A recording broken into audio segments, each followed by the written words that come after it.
이 시간 고난의 때와 구원의 때라는 제목을 한번 정해봤습니다. 왜냐하면 이스라엘 백성들이 애굽에서 고난을 받을 때 우리 주님께서 함께 하시고 은혜를 베풀어 주셨기 때문에 고난의 때와 구원의 때다. 네, 이렇게 제목을 붙여봤습니다. 우리가 생각해보고자 하는 것은 고난의 때에 구원하시는 하나님의 은혜의 시간은 더 가깝다 하는 것입니다. 예, 물리적인 그런 시간이 아니라 항상 멀리 계시고 가까이 계시는 것이 아니라 우리가 고난의 때에 하나님을 만날 만하고 하나님은 그때를 들어서 또한 우리가 기도할 때 우리를 구원해 주신다 하는 것입니다. 오늘 1절에서부터 7절까지는 이제 6절까지 5절까지 이스라엘 이제 애굽에 처음에 들어왔던 70인에 대해서 소개를 하고 있습니다. 야곱의 자손들입니다. 70명이 애굽에 들어왔는데, 그런데 7절에서 보니까 이스라엘 자손은 생육하고 불어나 번성하고 매우 강하여 온 땅에 가득하게 되었답니다. 지금 출애굽기 1장은 모세가 태어나기 이전의 말씀을 기록하고 있는 거거든요. 그런데 모세가 태어나서 80세가 되었을 때 하나님께 부르심을 받았으니까, 모세가 태어나기 전이니까 모세가 소명받기 이전에, 그러니까 그 80년 이전의 이야기인 거죠. 그런데 이스라엘 백성이 애굽에서 430년 동안 노예 생활을 하다가 모세에 의해서 부르심을 받았으니까, 모세가 태어나기 전이니까 지금은 약 360년쯤 이제 애굽에 들어간 지 360년 후쯤의 일입니다. 그런데 7절에서 생육하고 번성하여 매우 강하게 되었대요. 얼마나 생육하고 번성하였을까요? 이 출애굽기의 기록에 의하면 이스라엘 사람들이 애굽에서 출애굽을 할 때 장정만 60만 명이라고 그럽니다. 장정만 60만인데 1인 4가족을 기본으로 생각할 때 어머니 아버지가 계시고 자녀들을 그 시대에 4명을 낳았다고 보면 어떻게 되겠습니까? 60만 66이 36이 되는 거죠. 66이 36, 360만 명이 되는 것입니다. 그런데 오늘날과 같이 우리 세대는 아들, 딸 구별 말고 둘만 낳아 잘 기르자 그랬거든요. 그래서 자녀가 둘이었다. 그러면 그 가족은 4명일 건데, 4명의 경우에 장정만 60명이니까 64, 24, 240만 명이 되는 거죠. 그래서 240만 명을 최소 단위로 보게 됩니다. 신학자들은. 출애굽한 이스라엘 백성들은 최소 단위로 240만 명일 거고, 대가족이 그동안에 그 시대에 존재했을 것으로 생각해서는 아마 많게는 600만 명까지 되지 않을까. 이렇게 이스라엘 백성들은 이제 애굽에서 생육하고 번성하였다는 것입니다. 이렇게 번성하다 보니까 이제 바로 왕이 걱정을 하는 것입니다. 왜냐하면 애굽 땅은 그 나일강이 이제 강이 이렇게 항상 강물이 넘치기 때문에 항상 이 가뭄이 드는 때가 없습니다. 항상 비옥해요. 그렇기 때문에 메소포타미아라든지 메소포타미아 지역이 있는 소아시아 지역이라든지 이란, 이라크 이런데, 아니면 시리아라든지 지중해 연안, 그 사도행전에서 말하는 마게도니아 지방, 오늘날 유럽 연안, 유럽 지방이라든지 이런 데서 언제나 무슨 문제가 있었다면 애굽에 들어가기를 많은 사람들이 원했다는 거예요. 나라들이 침략을 하기도 하고.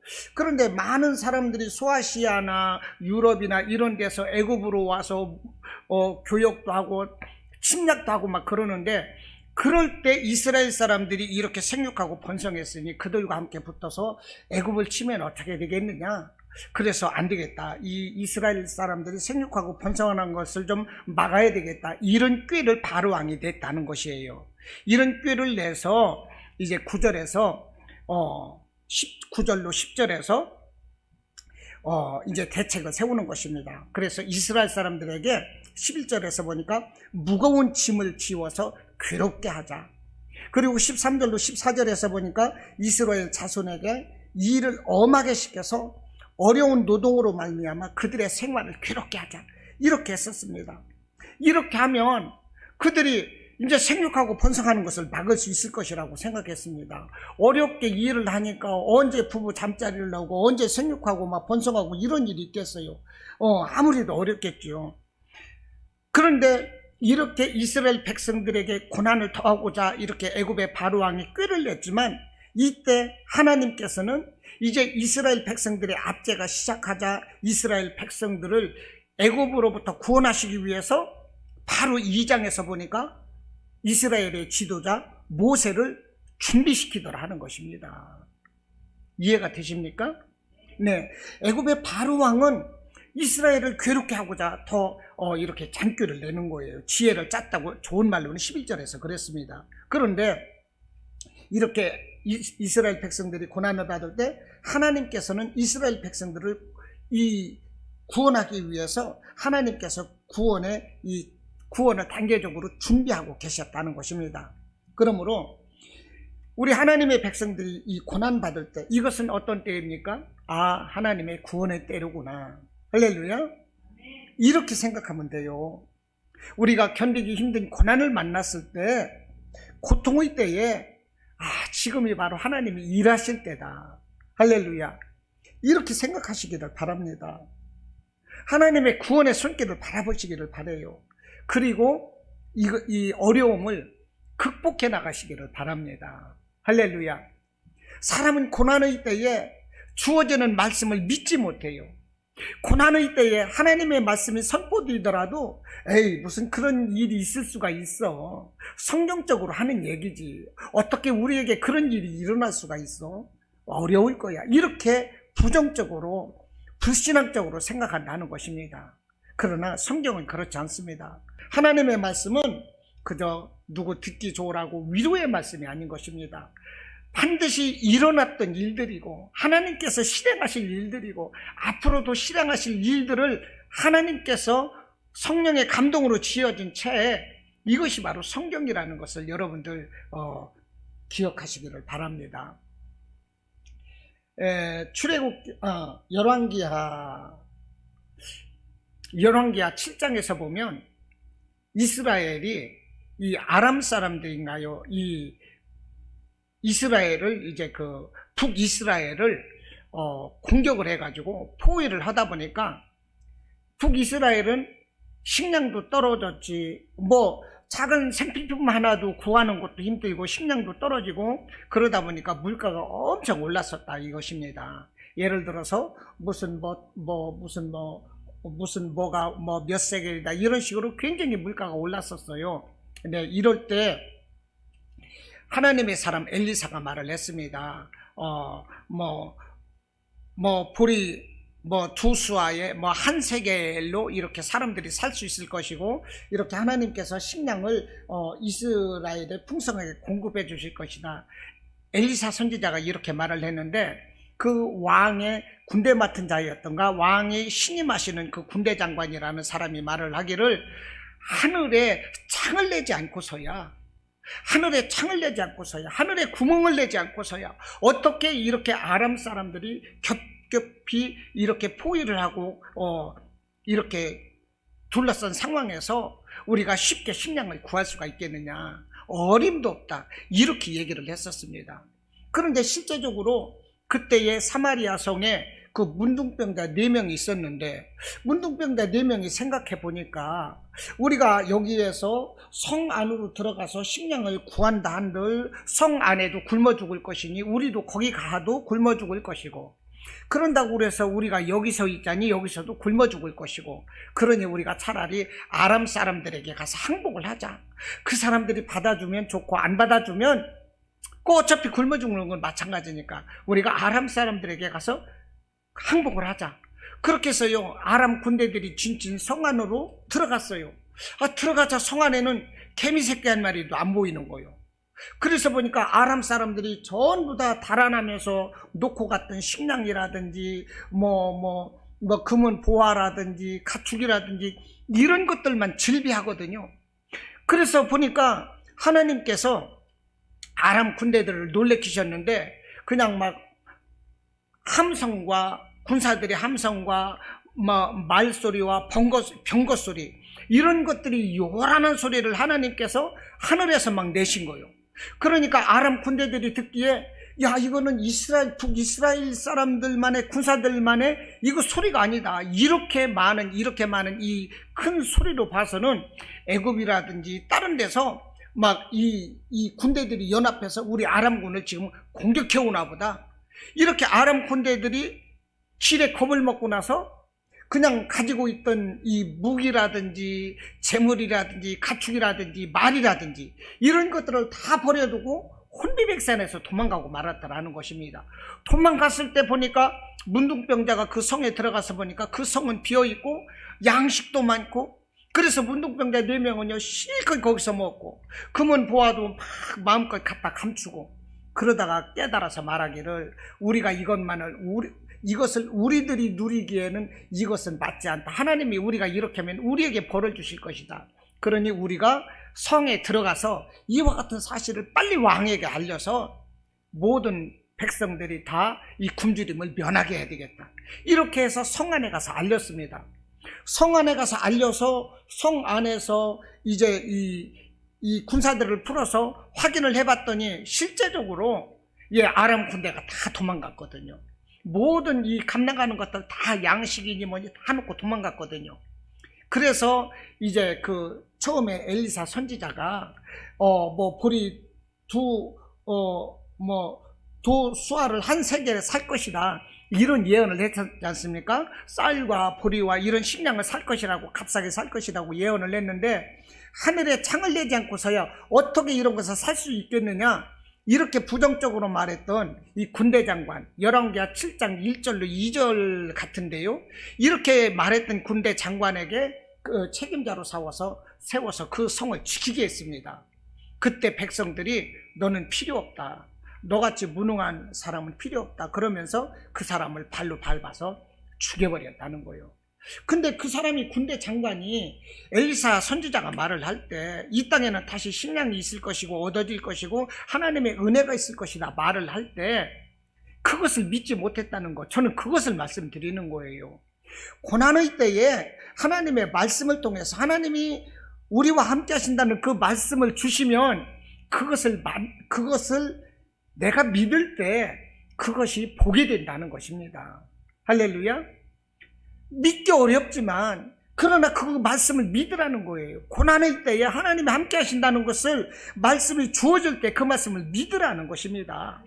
그 말씀을 믿으면 하나님의 그 구원의 손길은 바로 나를 지도하시는 손길이고 나를 치료하시는 손길이 되는 것이고 나를 치료하시는 손길이 되는 것이고 내게 위로와 회복을 시켜주시는 그 은혜의 말씀이 된다는 것을 여러분들 깨달으시기를 바랍니다.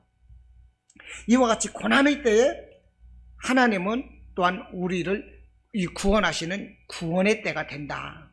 이 말씀인 거예요. 특별히 성경은 말세가 되면 성도들에게 큰 고난이 임할 것을 말씀을 하고 있습니다. 그래서 이제 그 말세 때, 휴거 때라든지 이 때를 지칭을 해서 말씀을 하는 대표적인 말씀이 이제 마태복음 24장의 21절 말씀인데, 이렇게 말씀을 합니다. 마태복음 24장 21절 말씀 보면, 이는 그때에 큰 환난이 있겠습니다. 창세로부터 지금까지 이런 환난이 없었고 후에도 없으리라 이렇게 말씀을 합니다. 그리고 디모데후서 3장 1절도요. 이런 마지막 환난의 때를 말씀을 하고 있거든요. 그래서 디모데후서 3장 1절 보면 너는 이것을 알라 말세에 고통하는 때가 이르리라 이렇게 말씀을 하고 있어요. 우리 예수님이 이 땅에 오실 마지막 때에는요. 또 우리들에게 고난이 있을 것이다 하는 것입니다. 그러나 예수님께서 마지막 말세에 이 땅에 오실 때 우리 믿음의 사람들은 후련히 들림받고 우리는 다 구원함을 받습니다. 그래서 저는 사실 저의 신론으로 보면 전천년설을 믿고 있습니다. 그래서 예수님이 이제 휴거를 하시고 나서 휴거 때 먼저 믿는 사람들이 먼저 믿다가 잠든 사람들이 이제 변화를 받고 주님 앞에 나아가고 살아있는 그 믿음의 사람들이 후련한 모습으로 이제 하늘로 들림을 받고, 그런 이후에 이제 천년왕국이 또 이루어지는 거예요. 이게 천천연설이거든요. 후천연설은 그 반대지만 이제 믿는 사람도 고통을 겪을 것이라고 말하는데, 그 이길 수 있는 힘과 이런 것을 하나님이 은혜 가운데 주실 것을 말씀을 하고 있는 거고요. 또 무천연설이라는 것이 있습니다. 이것은 이제 제가 알기로 무천연설은 이제 가톨릭에서 교황 무호설이라든가 이런 걸 통해서 이제 교황이 이제 이렇게 다스리는 이런 걸 하나의 왕권으로 생각하면서 무천연설이라고 하는 것이 아닌가, 저는 이렇게도 생각을 하고 있는데, 아무튼 말세에 고통하는 때가 있을 것인데, 이 말세에 고통하는 때를 우리가 정말 대비해서라도 우리가 고난의 때에 더욱더 이 말씀을 가까이 하고 이 성령 의지에서 기도하는 이런 삶, 하나님이 주시는 말씀을 아멘으로 받고 이 말씀을 의지해서 구원의 소망을 가지고 셈을 가지고 살아가자는 것입니다. 아무리 고난의 때고 어려움이 있을지라도 우리는 말씀을 의지해서 셈을 받고 살아가야 됩니다. 이런 말 있지 않습니까? 이래도 한 세상 저래도 한 세상. 이것을 세상 사람들이 노는 개념으로만 생각할 것이 아니라 어차피 우리가 겪어야 될 어떤 주어진 삶이라면 그것이 고난의 때라 할지라도 우리가 구원의 소망을 가지고 살아가자는 것입니다. 믿음의 꿈을 가지고 살아가자는 것입니다. 주님이 반드시 함께 하실 것이라는 그 믿음을 가지고 살아가자는 거예요. 할렐루야. 그럴 때 우리가 힘이 되는 거죠. 위축되지 않습니다. 어떤 역경 가운데서도 우리는 감사한 삶을 우리가 살아갈 수가 있는 것입니다.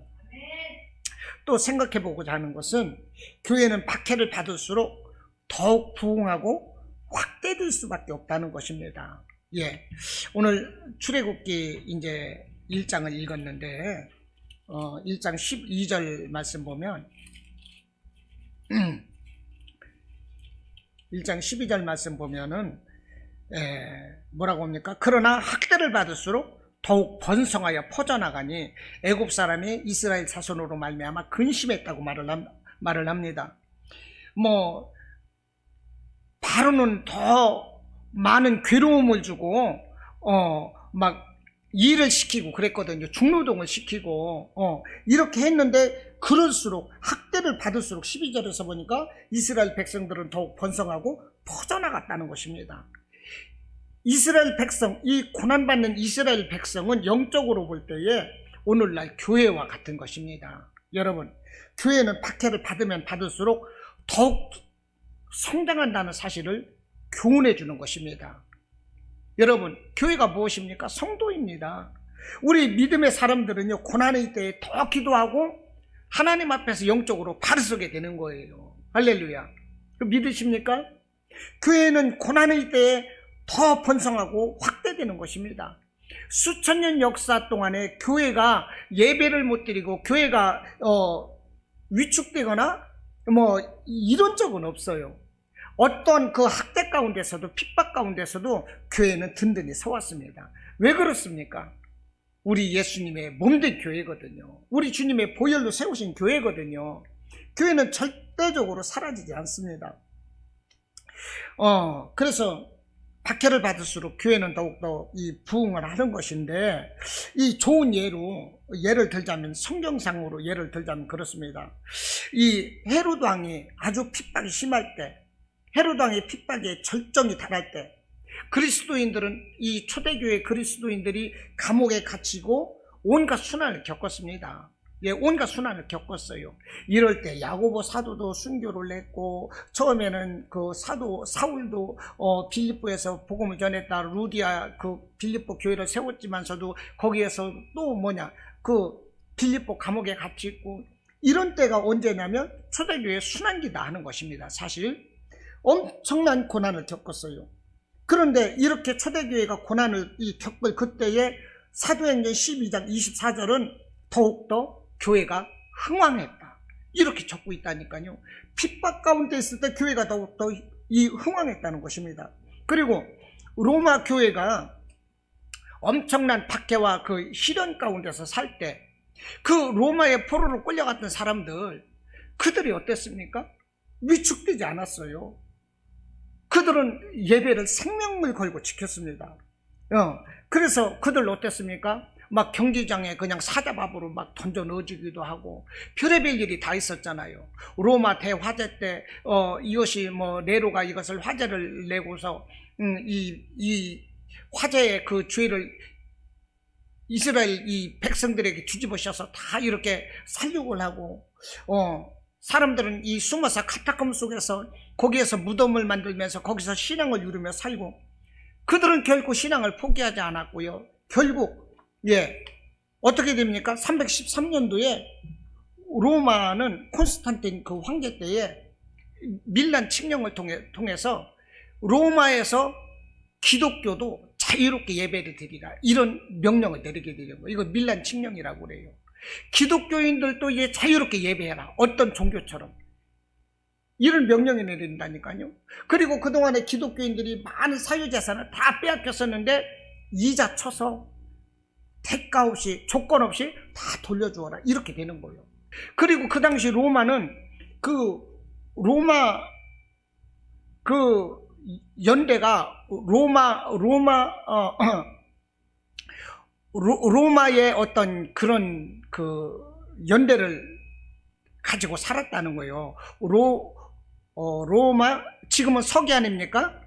BC는 이제 기원전이고 AD는 이제 서기로 해서 예수님 태어나신 주기를 말을 하고 있는데, 그 이전에는 로마 주기를 가지고서 지금이 몇 년이다 이것을 세고 있었다는 거예요.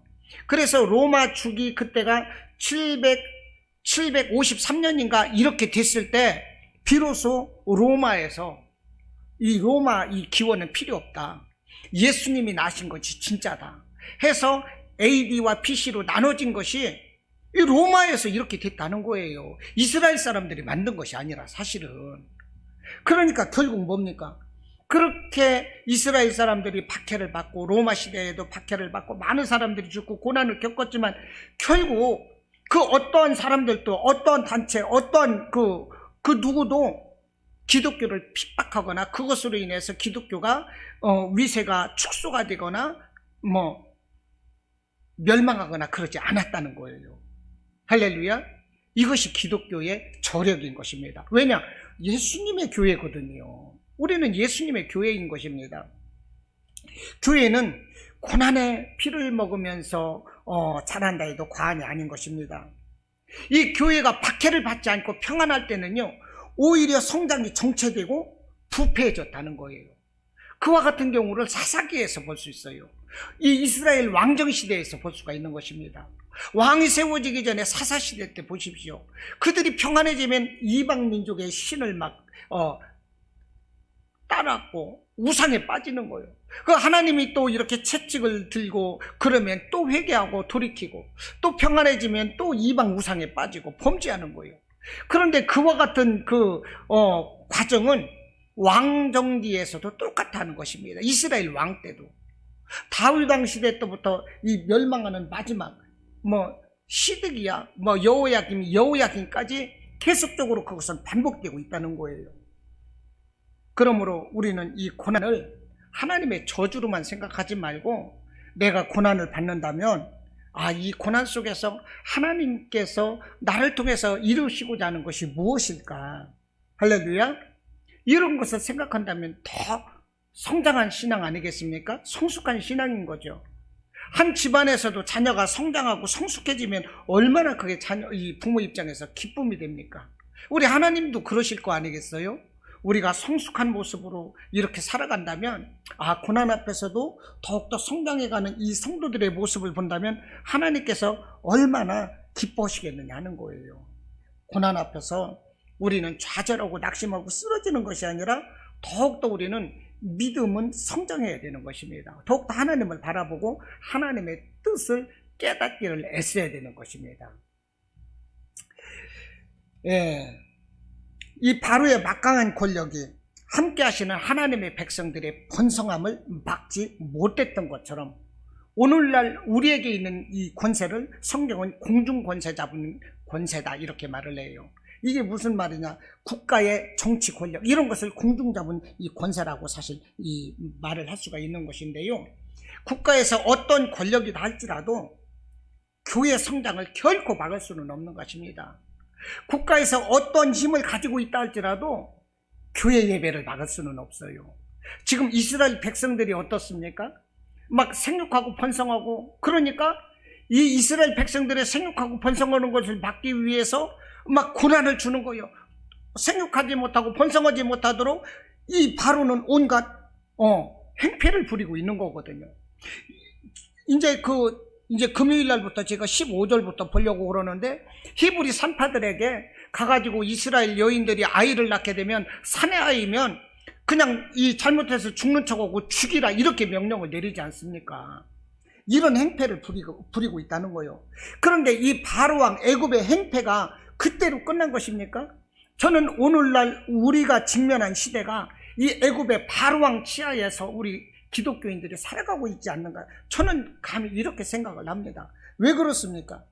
지금 우리나라는요, 전 세계적으로 코로나19라는 정말로 전염병으로 인하여 몸살을 앓고 있는 거 아니겠습니까?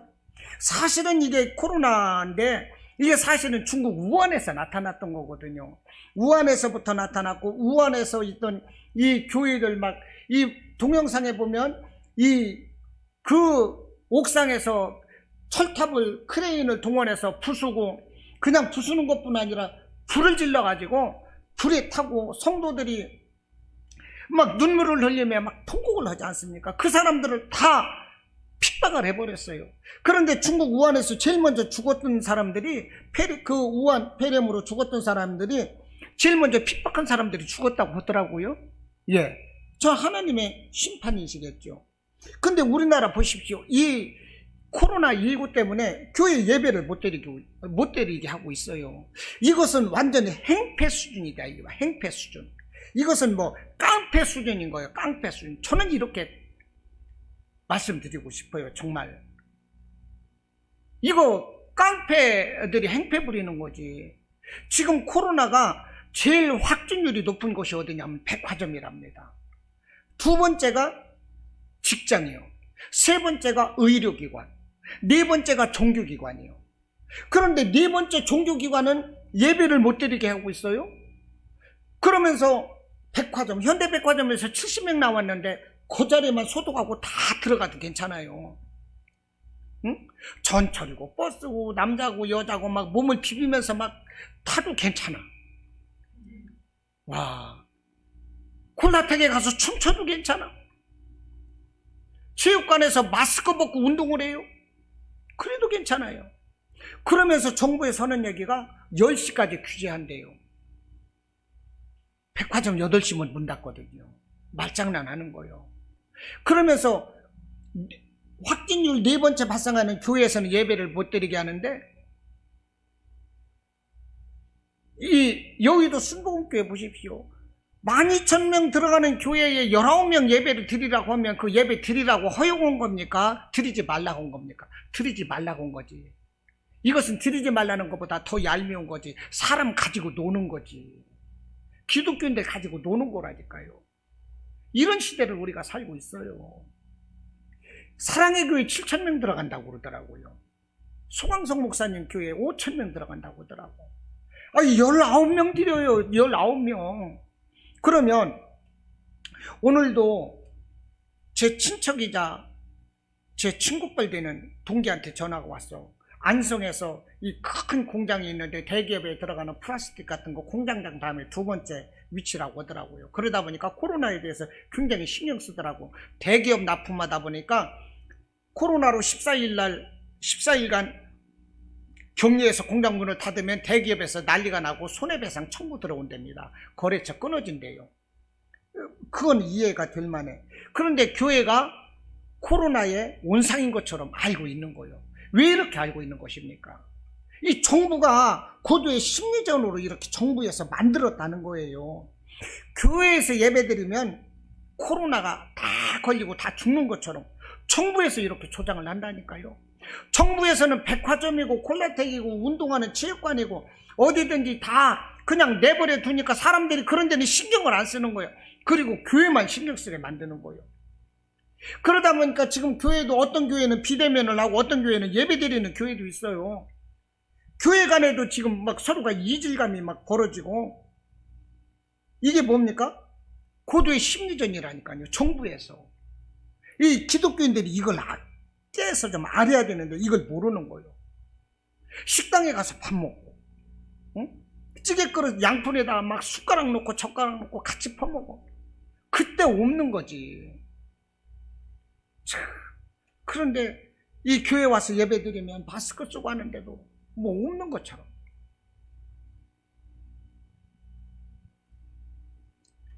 바로가 이스라엘 백성들이 그렇게 생육하고 번성하는 것을 막고자 했지만 결코 막지 못했습니다. 오늘날 우리 교회를 핍박하고 하는 그 어떤 세력이 우리를 막고자 할지라도 결코 교회의 예배를 막을 수 없는 것입니다. 요즘 십자가 탑, 제가 이 사실은 자세히는 모르는데 들은 바대로 말하면 정부에서 십자가 탑을, 낡은 십자가 탑을 내려준다고 그럽니다. 근데 십자가 탑을 내리지 않으면은 정부에서 이제 그 안전진단을 하는데요. 안전진단 등급이 못 맞추면 강제로 철거가 되는 거예요. 그때는 교회 돈으로 해야 되는 거예요. 그러니까 알아서 십자가 내리라 이 말입니다. 내리고 나서 그러면 다시 올릴 수 있도록 안전진단에 확실하게 이제 등급에 적합하도록 그것까지 해줘야 될 거 아닙니까? 그건 안 해주는 거예요. 그러니까 한번 내리면 올릴 수가 없는 것입니다. 차라리 이런 일을 하기 전에 위험한 십자가 탑이 있으면 정부 보조로 이것을 고쳐주겠다든지 이렇게 해야 될 거 아니겠어요? 아니 나쁜 놈들이라니까요. 이게 문재인이가 나쁜 놈들인 거예요. 이거 정말 나쁜 놈들인 거예요. 어떻게 이럴 수가 있냐고요. 세상 사람들은 이 언론에 나오는 뉴스 이런 것만을 보고 교회가 온통 세상 사람들에게 위해감을 주고 이런 단체로 알고 있어요. 아까도 그러더라고. 너의 말 속에 벌써 그런 잘못된 생각이 들어있다. 제가 그랬는데, 응? 하도 언론에서 그렇게 말을 하니까. 교회에서는 확진자를 배출하는 데도 아니고, 교회도 확진자가 와가지고 서로가 이렇게 옮을 수는 있는데, 요즘엔 교회에서 그런 것도 없다. 교회에서 얼마나 확실한데, 그 사람들이 모르는 거예요. 이 성경에서 보니까, 교회를 탄압했던 사람들, 이 사람들은요 하나님께서 다 심판을 하셨더라고요. 그래서 헤롯 왕은 어떻습니까? 그 몸에 벌레 먹어서 죽었어요. 예, 벌레 먹어 죽었습니다. 열왕기하 18장에서 20장 또 이사야서 17장인가 이런 37장에서 보면은요 역대상하라든지 보면은 이 아수르의 사내립 이야기가 나와요. 예, 그 신하를 보내서 막 이스라엘 유다 히스기야 왕을 막 저주하고 너희들이 의지하는 여호와를 의지하지 말라. 너희 왕은 여호와를 의지하면 여호와 하나님께서 다 해줄 것이라고 말하지만 그 여호와를 의지하지 말라. 아수르의 손에서 누가 건져낸 사람이 있느냐, 구원한 사람이 있느냐, 이렇게 하나님까지도 모욕했던 그 사내립, 그 결과가 어떻게 되었습니까? 하루아침에 자고 일어나 보니까 아수르 군사 18만 5천 명이 송장이 되어 있는 거예요. 사내립은 고국에 들어가서요 그 아래 신하에 의해서 자기 산당에서 분향을 하고 할 때 그 신하에 의해서 칼로 죽임을 당하고 그 아들이 왕을 잇게 되는 것입니다. 하나님을 핍박하는 사람들, 교회를 핍박하는 사람들, 글쎄요, 저는 하나님께서 반드시 심판하리라고 믿습니다. 오늘 10절로 11절에 보면 애굽왕 바로는 이스라엘 백성들이 많아짐을 두려워해서 이스라엘 백성들에게 중노동을 시키면서 학대했다, 이렇게 이제 기록을 하고 있습니다. 예, 이렇게 중노동 시키며 학대함으로 인해서 이스라엘의 번성을 막고 이스라엘 백성들이 연약해지게 만들었고, 그리고 애굽은 경제적인 이익을 반사적으로 얻었다는 것입니다. 그러나 하나님은 바로 왕의 뜻대로, 바로 왕의 생각대로 이스라엘 백성들이 그렇게 다치고 해쳐지는 것을, 위해되는 것을 하나님은 방치하지 않으셨다는 거예요. 바로의 뜻대로 내버려 두시지 않았습니다. 오히려 어떻게 되느냐?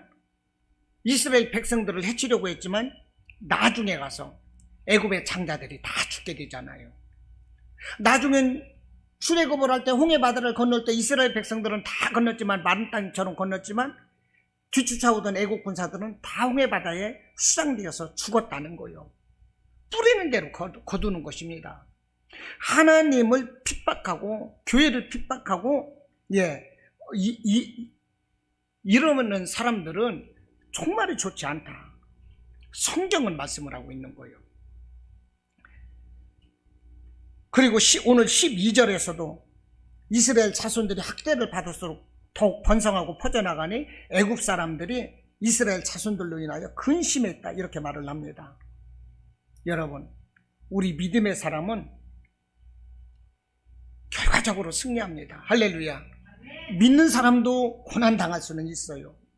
오늘 우리가 사는 모습도 세상의 한복판에서 우리는 세상의 어떤 그 사탄들의 숱한 공격을 받으면서 우리가 살아가고 있다는 것입니다. 그러나 우리가 우리가 지금 죽임당하고 있습니까? 아니잖아요. 고통은 당할지라도 우리는 죽임당하거나 멸망하는 존재가 아니에요. 우리는 더욱더 번성하고, 그럴수록 더욱 하나님께 기도하고, 우리는 더욱더 바로 서가는 것입니다. 왜 그렇습니까? 지금 이 순간도 하나님은 우리를 보호하시기 때문에 그런 것입니다. 히브리서 13장 8절로 예수 그리스도는 어제나 오늘이나 영원히 동일하시다는 거예요. 여러분, 지금 이 출애굽 시대에 수천 년 전에 있었던 그 하나님이 2000년 전에 예수님을 통해서 또한 함께 계셨고 2000년 후인 지금까지도 함께 계시는 것입니다. 할렐루야. 세상 마지막 날까지 우리 주님은 우리와 함께 하시고 우리에게 이김을 주신다는 것입니다.